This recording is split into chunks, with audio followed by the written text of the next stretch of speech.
भारत माता की, भारत माता की। भारतीय जनता पार्टी के राष्ट्रीय अध्यक्ष आदरणीय श्री राजनाथ सिंह जी, प्रदेश भारतीय जनता पार्टी के अध्यक्ष, जिनके नेतृत्व में अब बिहार का मंगल ही मंगल होने वाला है, ऐसे मेरे मित्र श्रीमान मंगल जी,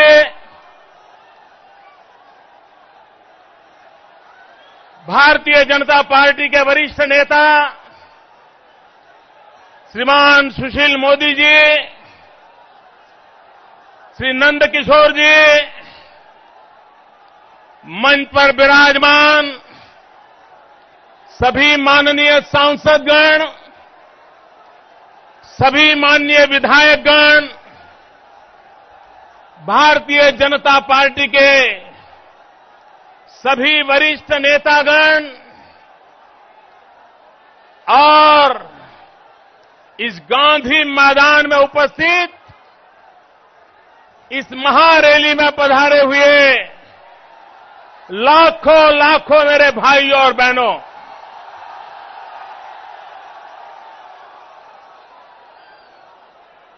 ये महारैली नहीं है, ये तो भारत की महाशक्ति का अनुष्ठान है मित्रों, अनुष्ठान है।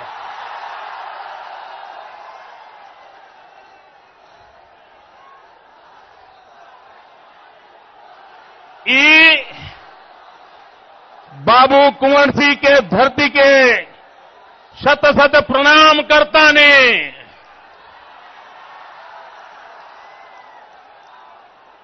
देश में कोनो परिवर्तन बिहार की माटी के बिना संभव नहीं थे।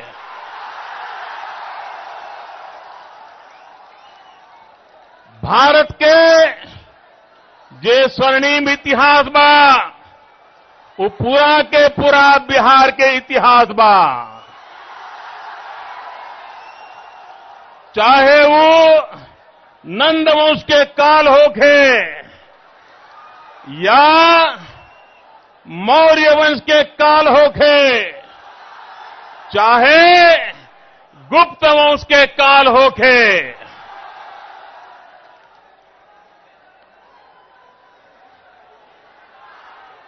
बिहार ई भूमि हुई जहां सूर्यदेव के हर रूप में पूजा हो गई। सूर्योदय के पूजा हो गई, आज सूर्यास्त के पूजा हो गई। बिहार के लोग अवसरवादी नव होए, कुछ अपवाद छोड़ के।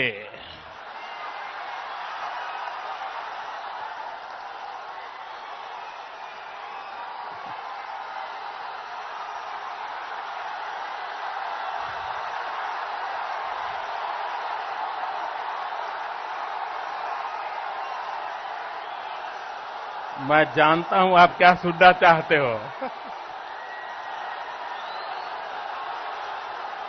बिहार के समस्या के जड़ छई सीमांचल के समस्या,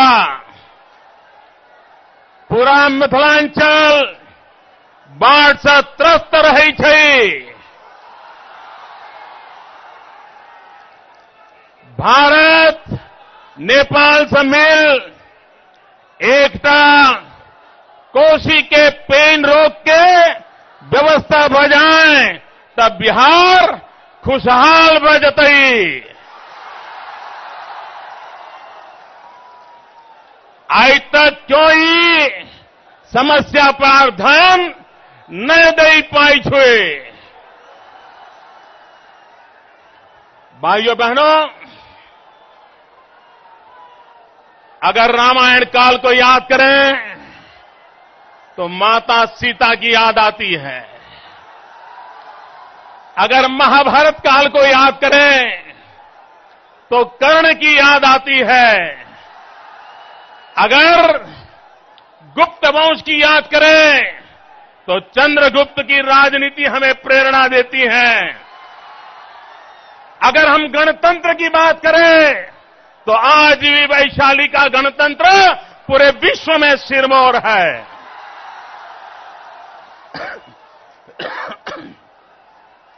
अगर हम साम्राज्य की बात करें, सम्राट की बात करें, तो आज भी सम्राट अशोक के बाद कोई सम्राट याद नहीं हो आता है।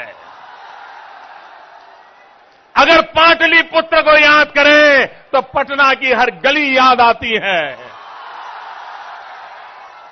अगर हम ज्ञान युग को याद करें तो नालंदा और तक्षशिला का स्मरण होता है। ये मेरा बिहार है भाइयों। और आधुनिक काल में चले जाएं, हिंदुस्तान की आजादी के दो पड़ाव, भारत की आजादी के दो पड़ाव, महत्वपूर्ण पड़ाव। एक महात्मा गांधी का चंपारण का सत्याग्रह और दूसरा गुजरात में गांधी का दांडी यात्रा का कालखंड। हिंदुस्तान की आजादी के ये दो महत्वपूर्ण पड़ाव हैं भाइयों बहनों। आज आप बिहार में हुंकार रैली कर रहे हैं, हुंकार रैली। ये हुंकार किसका है? यह हुंकार किसका है? यह हुंकार किसका है? यह हुंकार हिंदुस्तान के करोड़ों करोड़ों गरीबों का हुंकार है जो बिहार से उठा है। भाइयों बहनों, ये सीता माता की धरती है। और जब मैं सीता माता का स्मरण करता हूं,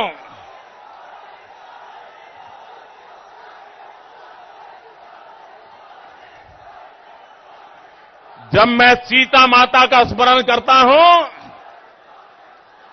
जब सीता माता का अपहरण हुआ तो सारे वानर सीता माता को खोजने के लिए निकले।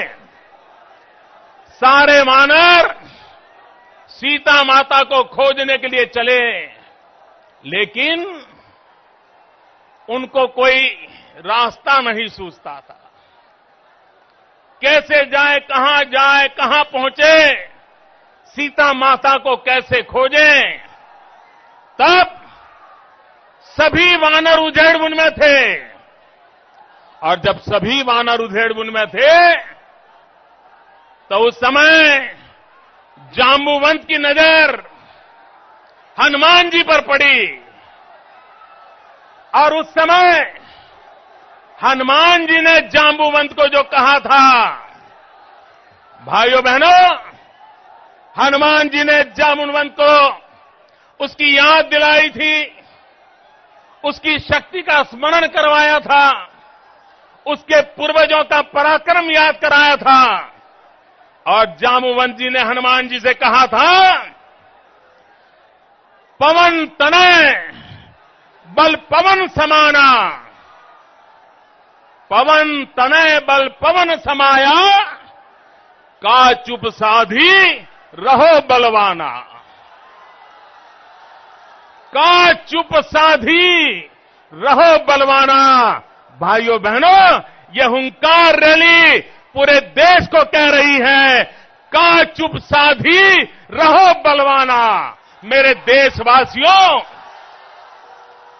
मेरे साथ बोलोगे? मेरे साथ बोलोगे?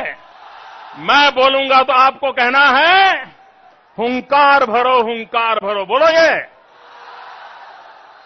मैं बोल रहा हूं, का चुप साधी रहो बलवाना,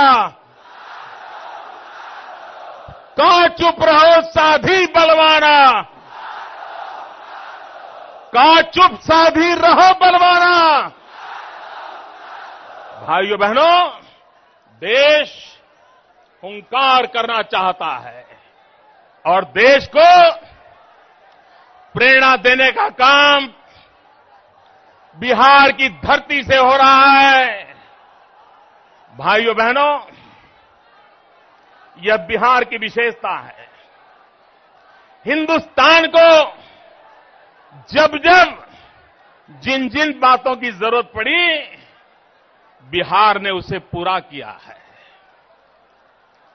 जब वक्त था देश को भगवान बुद्ध की जरूरत थी, बिहार ने भगवान बुद्ध दिए। जब देश को जरूरत थी भगवान महावीर की, बिहार ने भगवान महावीर दिए। और जब देश को जरूरत थी, तब यही पटना की धरती है जिसने 10वें गुरु गोविंद सिंह जी को दिया। 1.25 लाख से एक लड़ाऊं, तब गुरु गोविंद सिंह नाम कहलाऊं। ये धरती है ये। और जब देश भ्रष्टाचार में डूब रहा था, लोकतंत्र खत्म होने की कगार पर था, तब यही बिहार है जिसने जयप्रकाश नारायण को देश को दिया था। भाइयों बहनों, मैं उन भाग्यशाली लोगों में नहीं हूं जिसे जयप्रकाश नारायण की उंगली पकड़ के चलने का सौभाग्य मिला था, लेकिन मैं उन भाग्यशाली लोगों में हूं जिसे जयप्रकाश नारायण के चरणों में बैठ करके लोकतंत्र के सुचिता के पाठ पढ़ने का सौभाग्य मिला था। भाइयों बहनों, यहां पर हमारे मित्र मुख्यमंत्री है।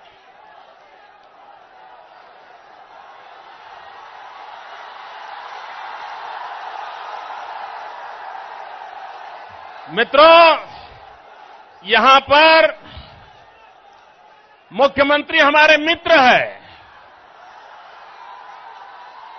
लोग मुझे पूछते थे कि आपके मित्र ने बीजेपी को क्यों छोड़ दिया। मैंने कहा, जो जेपी को छोड़ देता है वो बीजेपी को क्यों नहीं छोड़ देगा।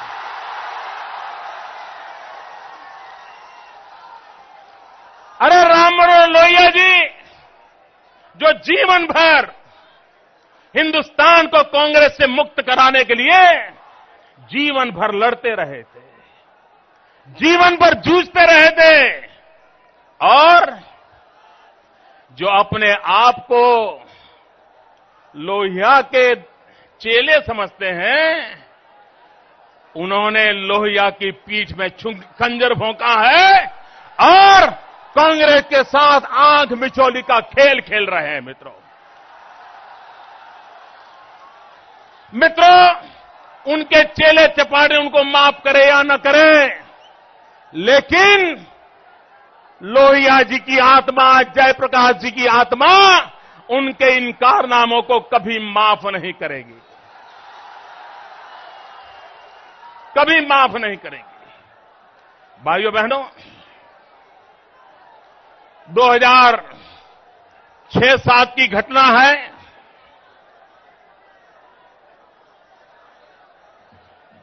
ये आपके मुख्यमंत्री हमारे मित्र गुजरात आए थे। कथा सुननी है? वो गुजरात आए थे, एक शादी में आए थे। हम भी उस शादी में शरीक हुए थे। हम एक टेबल पर खाना खा रहे थे। शाम का समय था। ये हमारे मित्र, हमारे मेहमान थे। हमने उनको इतना जम करके खिलाया, इतना जम करके खिलाया। ढोकले खिलाए, खमन खिलाया, गुजराती दाल चखाई, गुजरात की कड़ी चखाई, हर प्रकार की मिठाई खिलाई, उनका पेट भी भर गया, मन भी भर गया। इतना आगता स्वागता की इतना गौरव हुआ था, क्योंकि मेहमान नवाजी करना ये मेरे देश की संस्कृति है, मेरे देश की परंपरा है। हमने भली भांति उसको निभाया था। भाइयों बहनों, सार्वजनिक जीवन के चरित्र होते हैं, सार्वजनिक जीवन के उसूल होते हैं। आपने देखा होगा, हमारे लालू जी मुझे गाली देने में कभी मौका नहीं छोड़ते थे।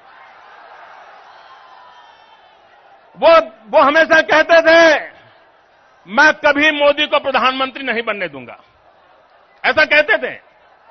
लेकिन 3 महीने पहले लालू जी का अकस्मात हुआ। हमारे राजीव प्रताप रूडी जी ने मुझे बताया कि लालू जी को अकस्मात हुआ, एक्सीडेंट हुआ है। मैंने उसी समय लालू जी को फोन किया, उनके खबर हाल पूछा, उनके स्वास्थ्य की चिंता की, और मैंने मीडिया को नहीं बताया। मैंने कहा चलो भाई व्यक्तिगत बात है, क्या बताना है, शायद लालू जी को अच्छा लगे बुरा लगे।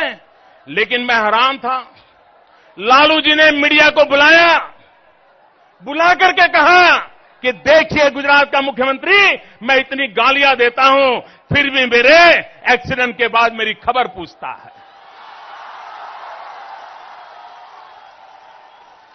तो मैंने कहा लालू जी से, लालू जी, यदुवंश के राजा श्री कृष्ण भगवान हमारी गुजरात की द्वारिका नागरे में आकर के बसे थे।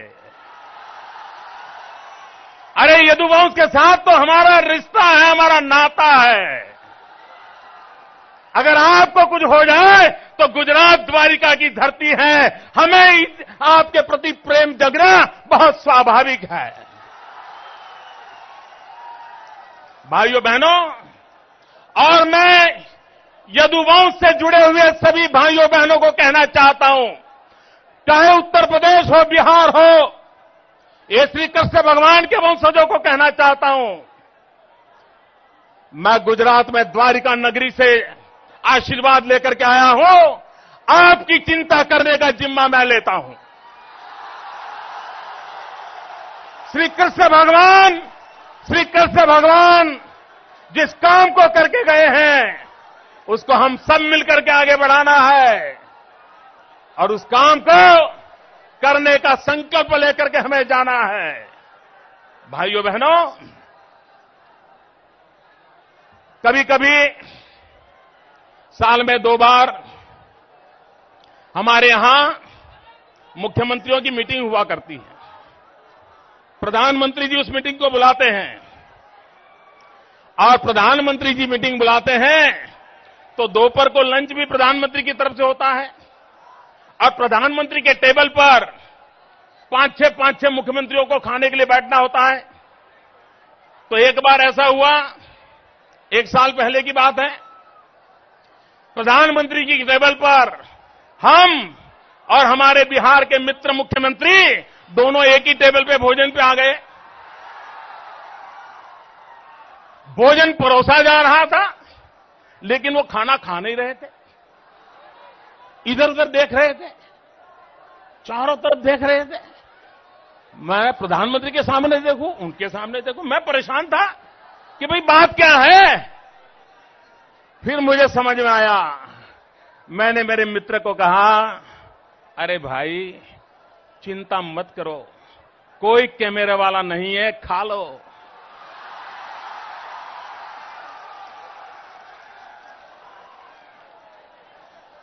हिपोक्रेसी की भी सीमा होती है। भाइयों बहनों,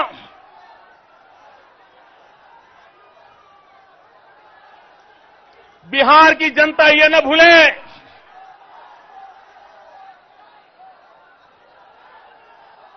भारतीय जनता पार्टी के उसूलों को समझे मित्रों।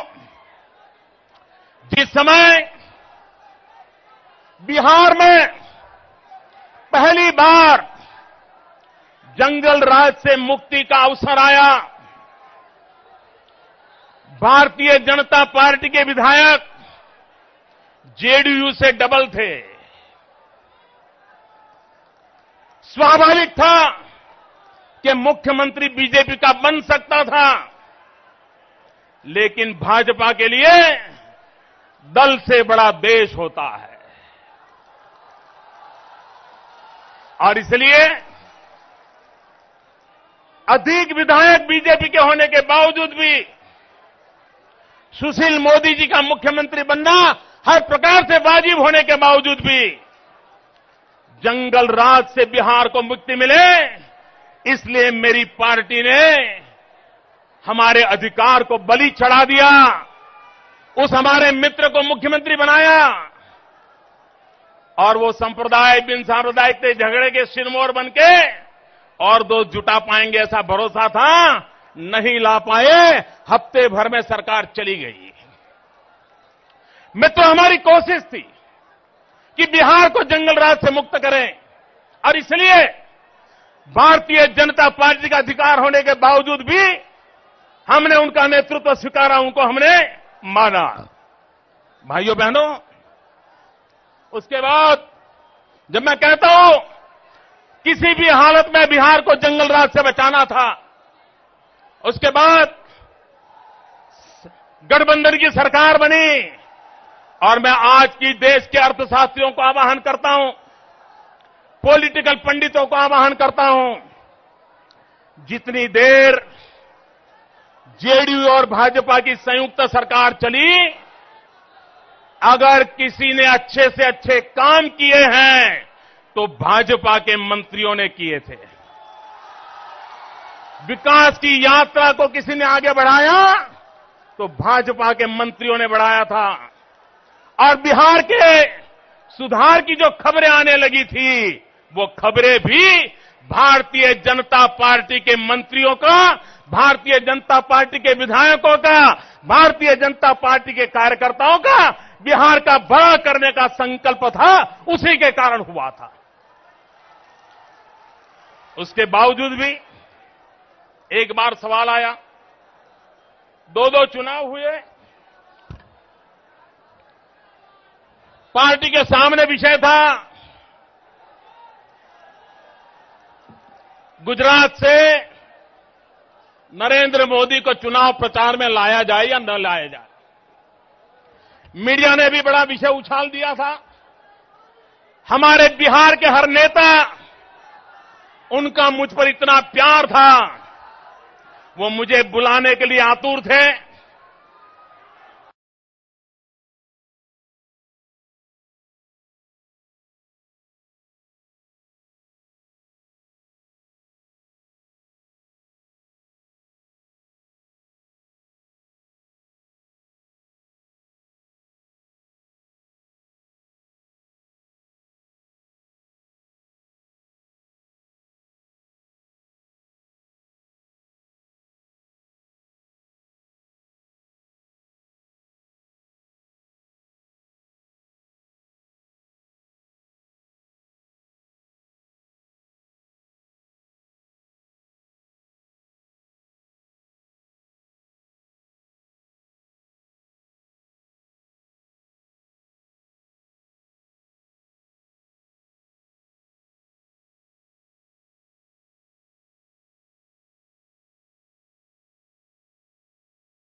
ऐसे लोगों को माफ करना चाहिए, ऐसे लोगों को माफ करना चाहिए। ये कांग्रेस ने सत्ता प्राप्त करने के बाद तुरंत कहा था कि वे गंगा की सफाई करेंगे। भाइयों बहनों, आज पूरा गंगा का पट देख लीजिए, गंगा का पूरा पट देख लीजिए। एक प्रकार से बीमारियों का घर बना के रख दिया है। क्या भाइयों बहनों, हमारी प्राण प्रिय गंगा साफ होनी चाहिए कि नहीं थी? छोटी नहीं होनी चाहिए? भाइयों बहनों, मेरा किसान आज महंगाई के मार से वो भी मर रहा है।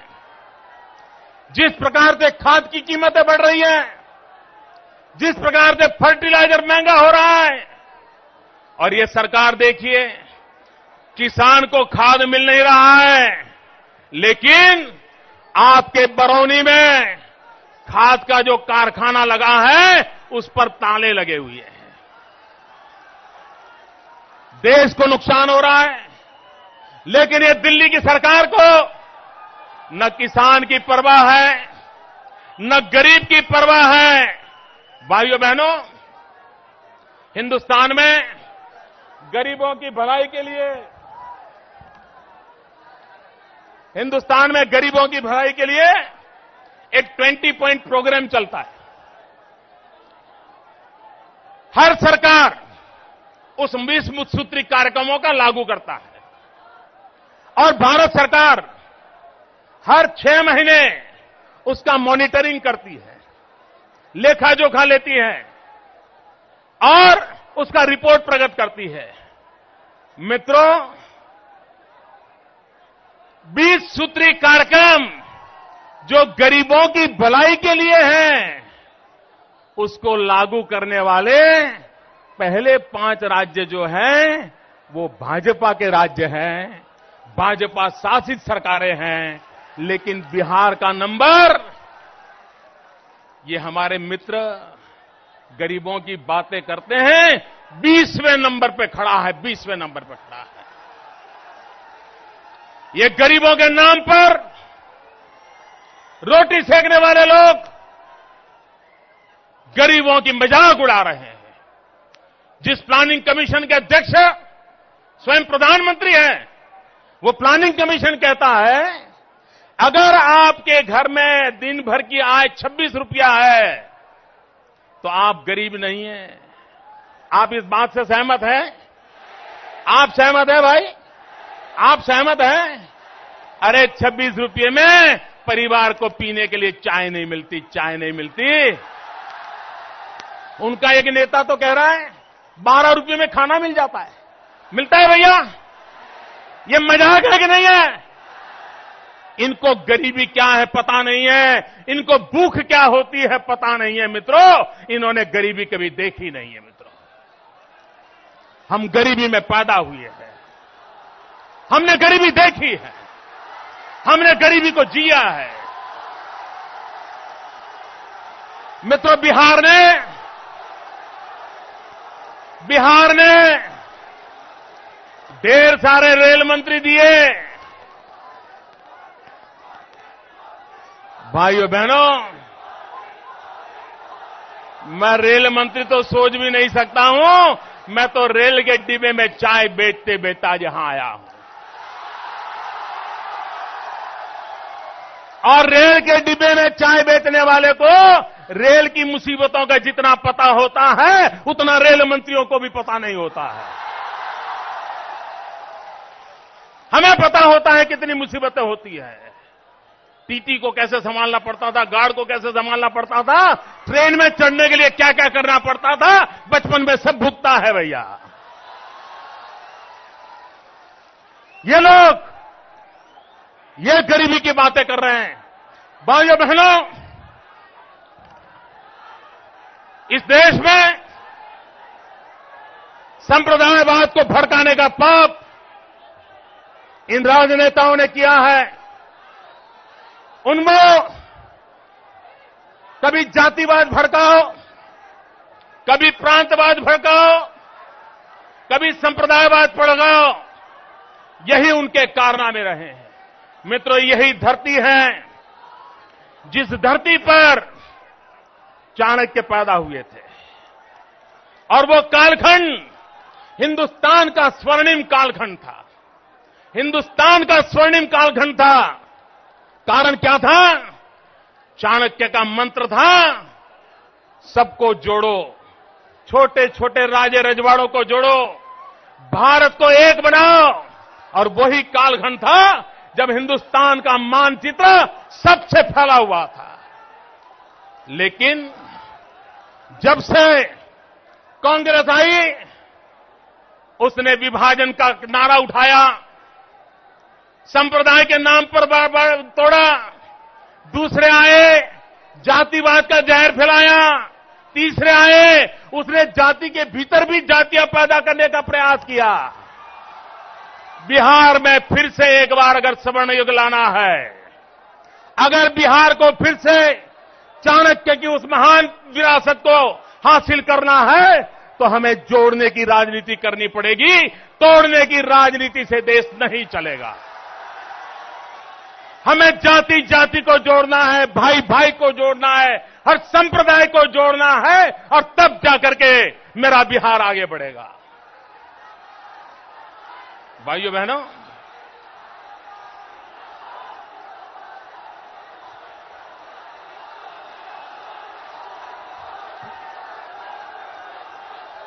बिहार की यह धरती, उसकी ताकत क्या थी? जब सिकंदर आया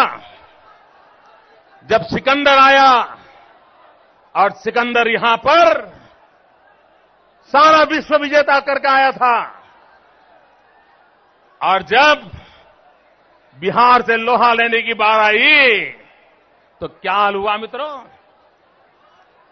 दीने इलाही का बेबाक बेड़ा, दीने इलाही का बेबाक बेड़ा, नक्शा जिसका अक्साई आलम में पहुंचा, किए 500 पार सातों समंदर, न अमन में ठिठका न कुलजाम में झिझका, वो डूबा दहाबे में गंगा के आकर। दीने इलाही का बेबाक बेड़ा नक्साई आलम में पहुंचा, किए 500 पार सातों समंदर, न अमन में ठिठका न कुलजाम में झिझका, वो डूबा दहाबे में गंगा के आकर। ये ताकत थी हमारे सैनिकों की। उन्होंने सिकंदर को यहां परास्त किया, उसको मार करके भेजा। जिस भूमि में ऐसे वीर पैदा हुए, जिस भूमि वीरों का गौरव करती है, जिस भूमि के सेनानियों ने सिकंदर के इतिहास पर कालिमा लगा दी थी, उसी भूमि पर, हिंदुस्तान की सीमा पर मेरे बिहार के जवान भारत मां की रक्षा कर रहे थे। पाकिस्तानियों ने उन्हें मौत के घाट उतार दिया। बहुत दूर की बात नहीं है, 2 महीने पहले की बात है। पाकिस्तान में मेरे बिहार के जवान जो सेना में थे, उनको मार गिराया, वे शहीद हुए। हिंदुस्तान का हर बच्चा शहीदों के लिए गौरवगान करता है, शहीदों से प्रेरणा लेता है। लेकिन यहां एक ऐसी सरकार बैठी है जिसका मंत्री कहता है कि सेना में तो मरने के लिए जाना होता है। डूब मरो, मेरी सेना का अपमान करने वाले डूब मरो। अरे दुश्मन जो मेरे सेना के जवानों को मारते हैं, उनके खिलाफ आवाज उठनी चाहिए थी। और आप ये कह रहे हो कि वो सेना में मरने के लिए जाते हैं। बिहार के मेरे भाइयों, ये अपमान सहन करोगे? ये अपमान सहन करोगे?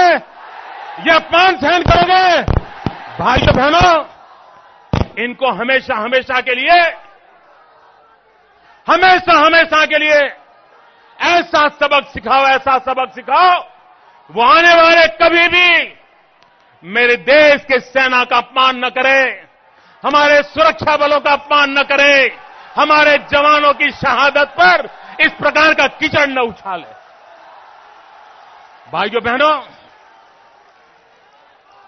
देश आज परिवर्तन चाहता है। चारों तरफ से हम पर कीचड़ उछाला जा रहा है। कोई बाकी नहीं, गली मोहल्ले से कीचड़ उछलता चला जा रहा है। पूरे देश में एक ऐसा माहौल बना गया है। लेकिन इन कीचड़ उछालने वालों को कह रहा हूं, आप जितना ज्यादा कीचड़ उछालोगे, कमल उतना ही ज्यादा खिलने वाला है। जितना ज्यादा कीचड़ उछालोगे, ये कमल उतना ही ज्यादा खिलने वाला है। और इसलिए भाइयों बहनों, मैं आपसे अनुरोध करने आया हूं कि आने वाले दिनों में मेरे भाइयों बहनों, हमने एक विश्वास के साथ आगे बढ़ने का संकल्प लेकर के चलना है। तब भाइयों बहनों, मैं कहना चाहता हूं कि हम सब एक नए संकल्प के साथ, लोग कहते हैं आज यहां पर ऐतिहासिक रैली हुई है। मैं कहता हूं, ये सिर्फ ऐतिहासिक रैली नहीं है, ये नए इतिहास की नींव रखने वाली घटना है। ये नया इतिहास निर्माण करने वाली घटना है। और उसी घटना को लेकर के भाइयों बहनों, हम जब आगे बढ़ रहे हैं, तब एक नए विश्वास के साथ, नए उमंग और उत्साह के साथ आने वाले दिनों में भारत के भाग्य को बदलने के लिए हम आगे बढ़े। आप सबका मैं बहुत बहुत आभारी हूं। भाइयों बहनों, बिहार भारतीय जनता पार्टी ने दिल्ली सरकार के सामने 50,000 करोड़ का पैकेज मांगा है। यह पैकेज मिलना चाहिए कि नहीं मिलना चाहिए? बिहार की मांग पूरी होनी चाहिए कि नहीं होनी चाहिए?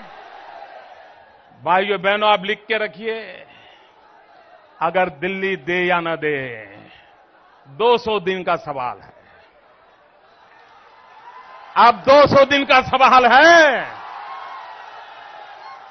जो प्यार बिहार ने मुझे दिया है, जो पलक पावड़े बिछा करके स्वागत किया है, मित्रों, मेरे जीवन में शायद हिंदुस्तान के किसी राजनेता के भाग्य में ऐसा दृश्य देखने का सौभाग्य नहीं मिला होगा। भाइयों बहनों, मैं आपके प्यार को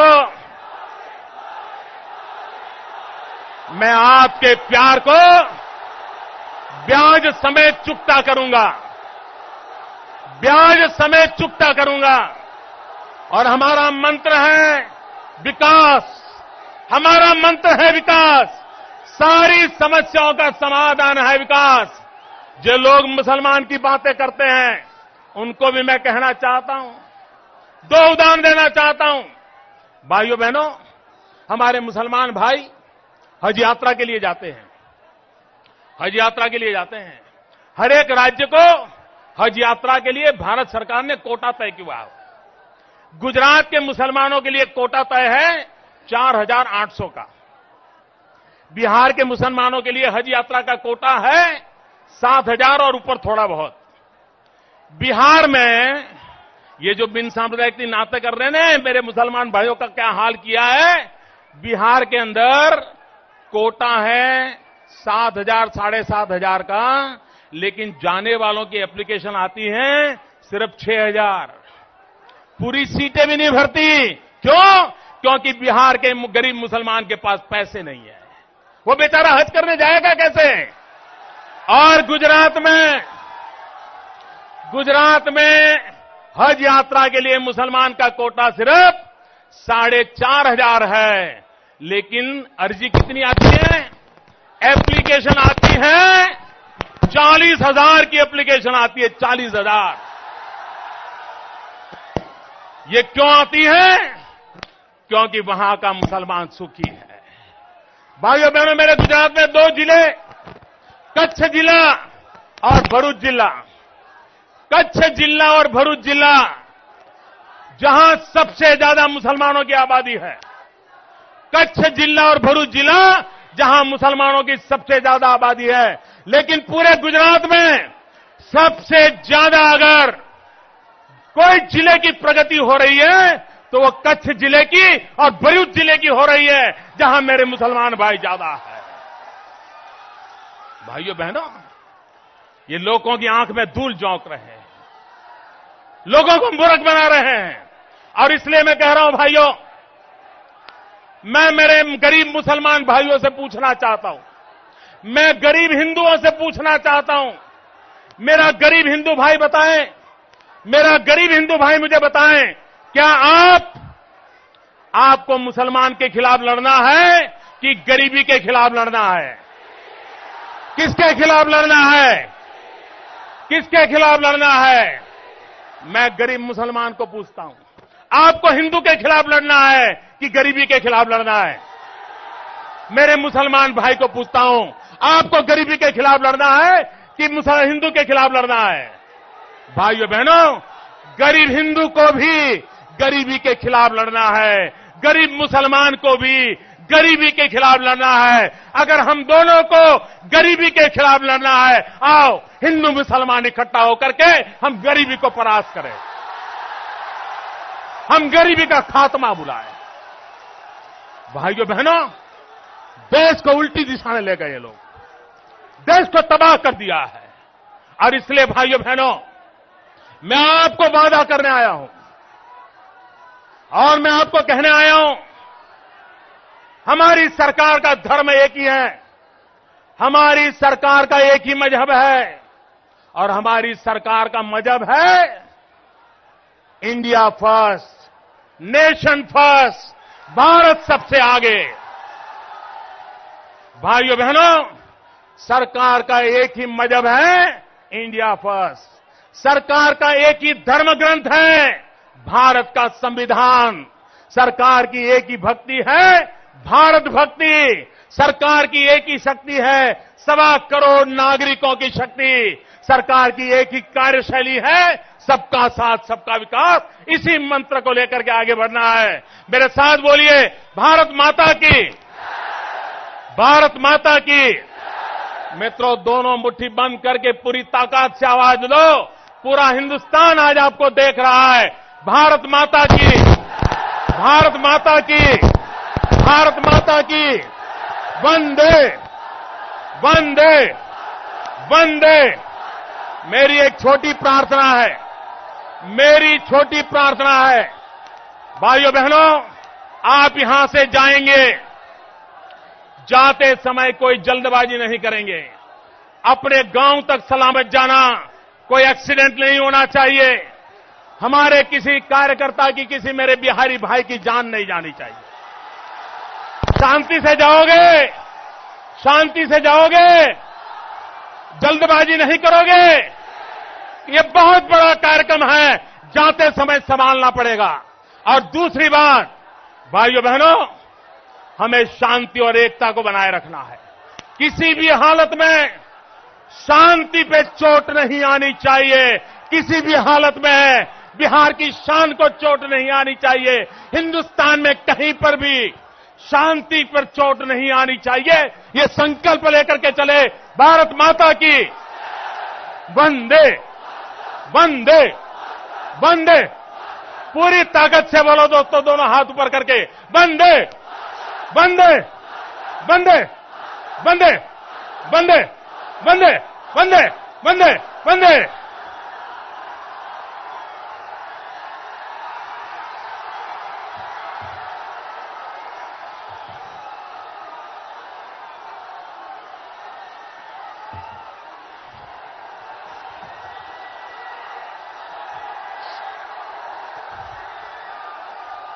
मैं आप सबको नमन करता हूं भैया, मैं आप सबको नमन करता हूं।